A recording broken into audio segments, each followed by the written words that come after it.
देखिए, अजय राय में कमी तो नहीं है, लेकिन उनके पार्टी से जो लड़ रहे हैं वो पार्टी में कमी है, हमें समझ में आता है। जहाँ तक कांग्रेस वाले उतना आते हैं, बोलते हैं कि हम इतना कर देंगे, ये वो कर देंगे, बिल्कुल ठीक है, वो कहाँ से कर पाएंगे? नौकरी दे देंगे, ठीक है, कहाँ से नौकरी देंगे? अगर ज़रूरत होगी तभी ना फिट कर पाएंगे। कोई भी गवर्नमेंट होगी, सब चाहेगा कि हम नौकरी दे दें, ये दे दे, वो दे दे, लेकिन अगर जगह होगा तभी दे पाएंगे, जबरदस्ती नहीं दे पाएंगे। एक मिनट। नमस्कार दोस्तों, मैं विनोद कुमार और आप देख रहे हैं न्यूज़ 20। हम आज फिर लोकसभा बनारस अंतर्गत चितईपुर और चुनार रोड बनारसी पर है और यहाँ पे कुछ हमारे साथ युवा साथी हैं, उनसे हम जानने का प्रयास करते हैं कि इस 2024 लोकसभा चुनाव को लेकर उनके मन में क्या चल रहा है और किस चीज़ को ध्यान में रखकर आने वाले वोटिंग को उनके द्वारा वोटिंग की जाएगी। क्या नाम है भैया आपका? सोनू राय। क्या करते हैं? कुछ अभी पढ़ाई चल रही है, SSC GD की तैयारी। SSC GD की तैयारी। इस लोकसभा अंतर्गत एक तरफ से जहां 2 बार के प्रधानमंत्री नरेंद्र मोदी जी हैं, वहीं 4 बार से लगातार लड़ रहे हैं अजय राय जी। इस बार आप लोग क्या ध्यान में रखकर वोटिंग करेंगे?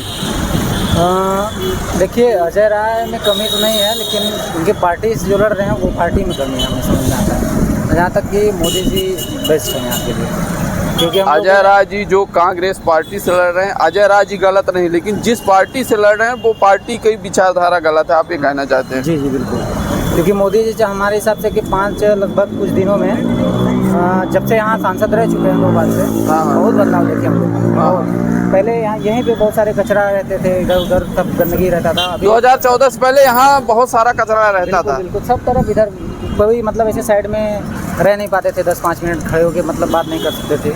अभी कोई दिक्कत नहीं, मस्त एकदम। आपको अगर ज़रूरत पड़े तो लेट भी सकते हैं, सो भी सकते हैं शाम के टाइम में, रात में। तो ऐसा हो गया, अभी बहुत बढ़िया लग रहा है मोदी जी की सरकार में।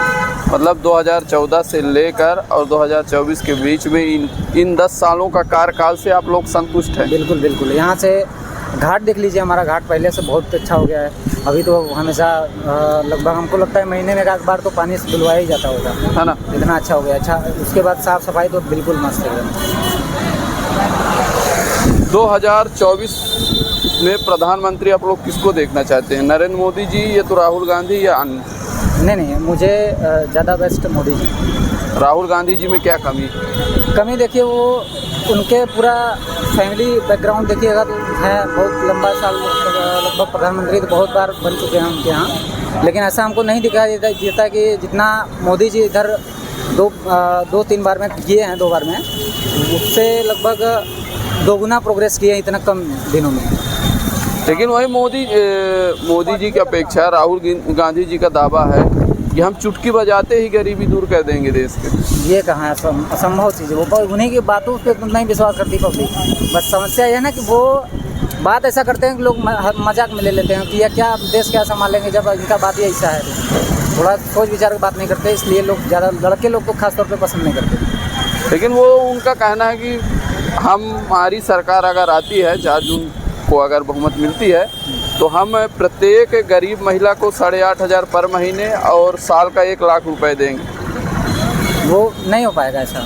मान लीजिए देते भी हैं, लेकिन हम लोगों को ये 8,000-7,000 से मान लीजिए दे देंगे तो किसी का बहुत करेगा, महीना खर्चा निकल सकता है। लेकिन हमारे सोसाइटी या फिर देश में तरक्की नहीं कर पाएंगे। तरक्की हम लोगों को चाहिए देश के लिए, और ये चीज़ नहीं चाहिए कि हमको 8,000 रुपये महीना दे रहे हैं। मतलब आप लोगों का फ्री का नहीं चाहिए, देश तरक्की करना चाहिए। वो चीज़ ज़्यादा बढ़िया लगेगा, क्योंकि देश हमारा लगभग अब मोदी जी जब से हुए हैं, हर जगह रिस्पेक्ट अपने देश का अलग लेवल का बढ़ा है। जी। इसलिए हम लोग ज़्यादातर मोदी को ही, बस कोई भी पूछता है हम लोग मोदी बस। राहुल गांधी जी को आप लोग कब तक में मौका देंगे? उनको तो देखिए, जब तक हमारे हिसाब से अभी तो मोदी जी, फिर बाद में योगी जी।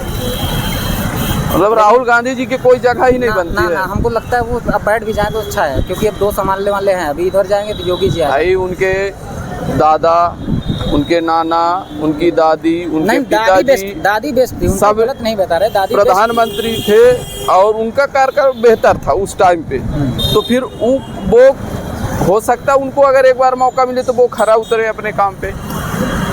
फिलहाल देखिए किया जाएगा, तो अगर 2 पंचवर्षीय और देख लिया जाएगा, क्योंकि अभी फिलहाल में हम चाह रहे हैं कि इस बार हम मतलब युवा ज़्यादातर, तो वो भी तो युवा प्रधानमंत्री बनेंगे अगर आप लोग उनको चुनेंगे तो हम क्या बताएं उनके बारे में, बताया ना कि वो बहुत करेंगे, हम लोगों को खुश कर सकते हैं, लड़के लोगों को या फिर किसी को पैसे दे के खुश कर सकते हैं, लेकिन देश तरक्की करने के लिए हमारा जो अभी 10 सालों में गया है, हाई लेवल पे गया है, वो चीज़ हम नहीं कर पाएंगे, वो कभी नहीं कर पाएंगे। उनका लैंग्वेज ऐसा है, पहली बात कि इधर उधर करके बात करना, विदेशों में जाएंगे इनका इंसल्ट होता है बरोबर, तो ये चीज़ हमारे यहाँ मोदी जी, प्लस दूसरी चीज़ योगी जी आएंगे अगर प्रधानमंत्री बन के, तो और बेस्ट होगा।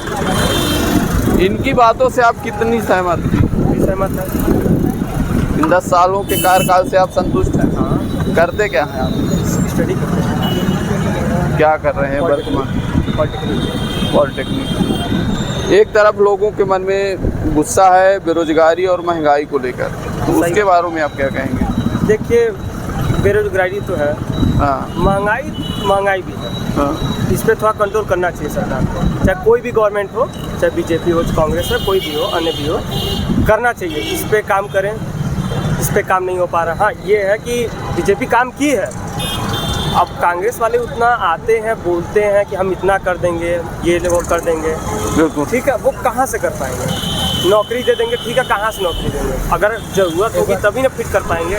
कोई भी गवर्नमेंट होगी, सब चाहेगा कि हम नौकरी दे दें, ये दे दे, वो दे दे, लेकिन अगर जगह होगा तभी दे पाएंगे, जबरदस्ती नहीं दे पाएंगे। 1 मिनट में ये कहना चाहूँगा ना कि जैसे कि ज़रूरी है, हमारे बीजेपी में ऐसा नहीं है कि बीजेपी बहुत बढ़िया पार्टी है, ठीक है, हम लोग मोदी जी के लिए इसलिए एक्टिव रहते हैं हमेशा कि यहाँ देखिए कि यहाँ के सांसद वो हैं, इसलिए बेस्ट यहाँ है, क्योंकि हम लोग यहाँ रहने वाले हैं।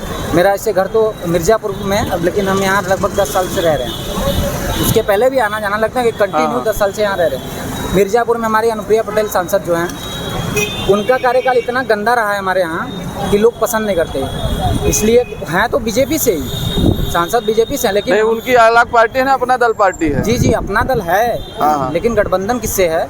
मोदी भाजपा से। तो बीजेपी से हैं, इसलिए वहाँ हमारे यहाँ पिछली बार जब चुनाव के लिए वोट लेना था तब दिखाई दी थी हमारे क्षेत्र में, अब जब आएंगी वोट लेने के लिए तब आएंगी, और काम कुछ नहीं। तो हैं कुछ ऐसे सांसद भी हैं इनके बीजेपी में जो कि काम के नाम पे 0% देता है, मोदी जी के नाम पे जीते जाते हैं। हाँ, बस नाम मोदी जी का रहता है, जिसको कुछ कोई भी ज्ञान नहीं है, राजनीति लेवल का कोई ज्ञान नहीं है और कोई काम नहीं है अपने क्षेत्र का। बस ये है कि गायब हो जाते हैं कि हाँ मिर्ज़ापुर में रहते भी हैं, लखनऊ में या दिल्ली मुंबई में कहीं घर लेके हैं, एंजॉय करते हैं, बस ये चीज़ होता है। अब बहुत बुरा भी लगता है, ऐसा नहीं कि मैं बीजेपी का बहुत बड़ा भक्त हूँ, ये चीज़ नहीं है अपने अंदर, लेकिन हाँ काम दिखाइए भैया, बहुत बढ़िया है हमारे लिए काम लेवल। अपना मिर्ज़ापुर का नाम बढ़ाइए ना अपने, जैसे बनारस हो गया, मिर्ज़ापुर भी लेके आइए अच्छे से, बिल्कुल मिर्ज़ापुर लेके आइए। आप वहाँ कुछ कर लीजिए स्पोर्ट के लिए, हम लोग स्पोर्ट्स से, मैं 27 तो स्टेट सर्टिफिकेट है मेरे पास सीनियर का कबड्डी में। क्या स्पोर्ट में हम लोगों के लिए वहाँ इतना व्यवस्था कुछ नहीं स्पोर्ट में, हम तो जाके यहाँ बनारस में रह के स्पोर्ट किए हैं, उसके बाद कुछ नहीं मिला, मंजिल नहीं मिली, तो हम लोग भी अब बैकफुट पे होकर तैयारी लगे करने रिटर्न फिर वापस। तो आप ये मान के चलते हैं कि नहीं कि बेरोजगारी वर्तमान में है ना? है, ये चीज़ तो है, देखिए है, जो कि हम इसलिए बेरोजगार हैं क्योंकि स्पोर्ट लेवल में हमारा आगे तक मुझे चांस नहीं मिल पाया आगे।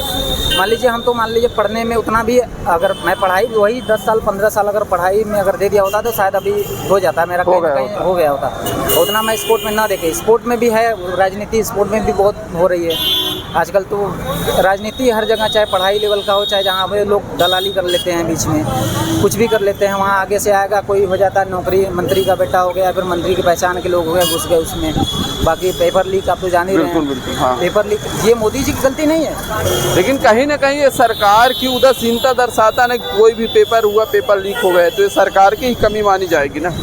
ठीक है, मान लीजिए अगर सरकार की कमी है, वहाँ पेपर अगर हुआ, बीच वाले करते हैं, सरकार नहीं बोलती कि आप पेपर लीक कराइएगा सर, अगर मान लीजिए हुआ है, इस वाले में सज़ा तो शायद मिली है कुछ लोगों को, लेकिन अब सरकार कह के नहीं करवाती कि आप पेपर लीक कराइए।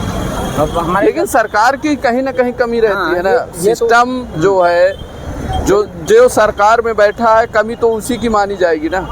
आप इस चीज़ को मानते हैं ना, कहीं सरकार में कमी है जिसके कारण पेपर लीक हो रहे हैं। हाँ, सही बात है ये, मान लीजिए, लेकिन उस पर सुधार कर रही है, मतलब सरकार, ये योगी जी अभी जब से आए हैं, हमारे हिसाब से चाहे कुछ भी हो, सब चीज़ में सुधार हमको दिखा है। योगी जी यूपी में आए हैं, सुधार देखिए गुंडागर्दी इधर कितना थे, यूपी से लेके हमारे मिर्ज़ापुर में बहुत लेवल का स्मगलिंग था। मिर्ज़ापुर में चाहे जो भी वेब सीरीज एक आई है वो मिर्ज़ापुर के नाम से, उसमें सब कुछ दिखाया गया है जो कि रियलिटी है। तो उस अभी क्या है ना, सब साइलेंट हो गया, सब ठीक है, बस इसमें है कि हमारे यहाँ कुछ काम नहीं कराया जाता मिर्ज़ापुर में। और यहाँ जो है हम लोग बेस्ट है, यहाँ तो बहुत बढ़िया है। हम लोग चाहते हैं मिर्ज़ापुर से शिफ्ट हो जाए बनारस में अब। चलिए बहुत बहुत धन्यवाद आपका। Thank you. क्या नाम है सर आपका? मेरा नाम है अजय शास्त्री जी। क्या करते हैं आप? मैं वैसे तो मुख्य रूप से किसान जी। पॉलिटिकल कैरियर अपना है जी। किस पार्टी से ताल्लुकात रखते हैं आप? मैं भारतीय जनता पार्टी से ताल्लुकात रखता हूँ। मैं पार्टी का जिला उपाध्यक्ष और अनुसूचित मोर्चे का। जी। इस 2024 लोकसभा को चुनाव को लेकर इन 10 सालों में आप लोगों ने जो भी विकास का कार्य किया है, तो वहीं विपक्ष का आरोप है कि झूठ फैलाने का काम करती है भाजपा पार्टी। देखिए, गठबंधन इस बार बना हुआ है विपक्ष का, उसमें कोई दम नहीं है, उनके पास कोई मुद्दा नहीं है जी। वो केवल विरोध करना जानते हैं और पार्टी का विरोध कर रहे हैं, मोदी जी का विरोध कर रहे हैं। और रहेगी बात 10 सालों के विकास की बात, तो मैं आपको एक चीज़ बता देना चाहता हूँ। जी जी। अगर सीमा सुरक्षा की बात की जाए जी। जब पहले कभी हमारे बॉर्डर सील नहीं हुआ करते थे, आप इस जानकारी रखिए कि पूरे भारत का बॉर्डर सील हो चुका है, एक चीज़। और बहुत आप देख रहे होंगे कोई आतंकवादी घटना उस तरीके की नहीं हो रही कि अगर इक्का दुक्का छोड़ दिया जाए जी। उसके बाद आप आ जाइए, मोदी ने यह जो एक प्रयास किया है भारत को विकसित राष्ट्र बनाने का, उसमें कहीं हद तक हम सफल हो चुके हैं जी। और आज हम भारत को 5 ट्रिलियन इकोनॉमी में लेके जाने की स्थिति में बन गए। और जैसा कि मोदी जी ने कहा था 2024 तक हम हर व्यक्ति को घर और शौचालय दे देंगे, उसमें हम लोग 100% नहीं कर सकते कि 90% हम सफल हो चुके हैं और इस बार 5 साल के बाद वो भी हम पूरा कर ले जाएंगे। लेकिन विपक्ष का तो कहना है कि 4 तारीख के बाद मोदी जी जा रहे हैं और इंडिया गठबंधन की सरकार आ रही है। ऐसा कुछ नहीं है, ये भ्रम है उनका। आप देखिएगा 4 दिन की जब काउंटिंग होगी तो आप एक चीज़ जान लीजिए कि उनका सूखड़ा साफ हो जाएगा। वो दहाई की संख्या में नहीं आएंगे सारे लोग, कोई 2, कोई 5, कोई 8, कोई 7 यही पाएगा। और जो 400 के पार का लक्ष्य है वो पूर्ण रूप से हम पाने जा रहे हैं। पक्ष का कहना है कि देश में जिस प्रकार से बेरोजगारी और महंगाई का दर बढ़ा है, तो लोगों के मन में गुस्सा है और जो वोटिंग परसेंटेज लगातार घटती जा रही है। 2019 की अपेक्षा आप देखेंगे इन 4 चरणों की चुनाव को लेकर, और आज अगर आप नेट कर दे तो 5 चरणों का चुनाव, तो हर चरण के वोटिंग परसेंट घटने का कारण है कि सरकार के प्रति लोगों की कहीं ना कहीं उदासीनता। देखिए, चुनाव में जो मत प्रतिशत घटा है, कहीं ना कहीं हमको ये जहाँ तक लगता है ये कहीं ना कहीं वोटर्स अपने घर से बाहर कम निकले हैं, या मौसम को देखते हुए या गर्मी को देखते हुए। नहीं तो हमेशा तो मई जून में ही चुनाव हुए हैं लोकसभा के, ये हम आपकी बात मान रहे हैं जी। और हमको जहाँ तक लगता है जी जी, इसका पार्टी के परफॉर्मेंस पर कोई असर नहीं पड़ेगा। हम चुनाव जीत रहे हैं। आपने भी बेरोजगारी की बात की, रोजगार की बात की, मैं जी, एक जी। जानकारी दे देना चाहता हूँ। जी। अक्सर लोग इस पर ध्यान नहीं देते हैं। जी। उत्तर प्रदेश सरकार ने, चाहे भारत सरकार ने एम्प्लॉयमेंट ऑफिस खोल रखा है। अब उन्होंने क्या किया है कि जितने कंपनियां जी, जितने भी रोजगार सेक्टर की जी, उन सबको एम्प्लॉयमेंट से अटैच कर दिया है। और लड़के जो नहीं जानकारी है, जो भ्रम जी। फैलाया जा रहा जी। है, अगर वो एम्प्लॉयमेंट को जानते हैं, एम्प्लॉयमेंट खोलेंगे तो आज के डेट में भी 5 से 10 हज़ार नौकरियाँ कंटिन्यू लगी हुई हैं। इस जी। चीज़ को बताने की ज़रूरत है, लोग इस चीज़ को नहीं जान रहे हैं। एम्प्लॉयमेंट का खोलिए, एम्प्लॉयमेंट पे 1200 से 1300 कंपनियाँ रजिस्टर्ड हैं और एम्प्लॉयमेंट सीधे उनको भर्ती कर जी। रहा है। इस पर लड़कों को ध्यान देना चाहिए, जो भी अभ्यर्थी हैं उसको देखें। और बात बिना मतलब का, और सबको अगर सरकारी नौकरी चाहिए तो ये संभव नहीं है, आप भी जानते हैं। और मैं यही बात मैं भी आपसे कह रहा था अभी, तो यही बात मैंने कहा कि जिसको सरकारी नौकरी ही चाहिए और वो नौकरी नहीं करना चाहता है तो वो अपने आप को बेरोजगार समझता है। इस पर सरकार पर थोपने की कोई आवश्यकता नहीं, ये सरासर गलत है। आज मल्टीनेशनल कंपनियां आ गई हैं, बहुत बड़ा पैकेज दे रही हैं। लड़के जो टैलेंटेड है, पढ़ने में तेज हैं, वो नौकरी पा रहे हैं और आगे भी जा रहे हैं। बिल्कुल। और दूसरी चीज़, सबसे इम्पोर्टेंट बात, अगर वो लड़का कम पढ़ा लिखा हुआ है तो मोदी जी ने इतनी योजनाएं ले आती हैं, इतनी योजनाएं कि हर एक व्यक्ति को 3 लाख रुपए से लेकर के 3 करोड़ तक की व्यवस्था कर दी है कि आप बैंक से लोन लीजिए और जा करके कोई ना कोई रोजगार आप करिए। ये मोदी जी की व्यवस्था है। और इस पर अगर व्यक्ति उस बात को नहीं समझ पाता है तो कहीं ना कहीं वो गलत है, वो कहीं ना कहीं भ्रमित है। क्या रोजगार मांगना गलत है क्या? बिल्कुल नहीं, बिल्कुल रोजगार मांगना चाहिए, हमारा हक है और अधिकार है। और सरकार आपको सीधे रोजगार तो नहीं देगी ना। अगर कहीं सरकारी नौकरी आती है तो उसको एग्ज़ाम है, एग्ज़ाम क्वालिफाई करेंगे उसके बाद आप मिलेगा। अब पता चला जो क्वालिफाई नहीं है वो रोजगार मांगता है तो क्या वो सही है गलत है, आप बताइए। वो तो गलत है। इन जो भैया हैं उनकी बातों से आप कितना सहमत हैं? उनकी बातों से हम पूरा सहमत हैं। मोदी जी के कार्य को देखते हुए बनारस आप खुद फेरी रहते हैं या किसी से पूछ लेंगे तो बहुत सारी परियोजनाएं हैं जो कि माने और कोई सरकार नहीं कर पाती, और जो सरकार के कुछ काम हैं वो बहुत माने सराहनीय काम है जो कि किसी सरकार में हमें नहीं लगता कि और कोई सरकार कर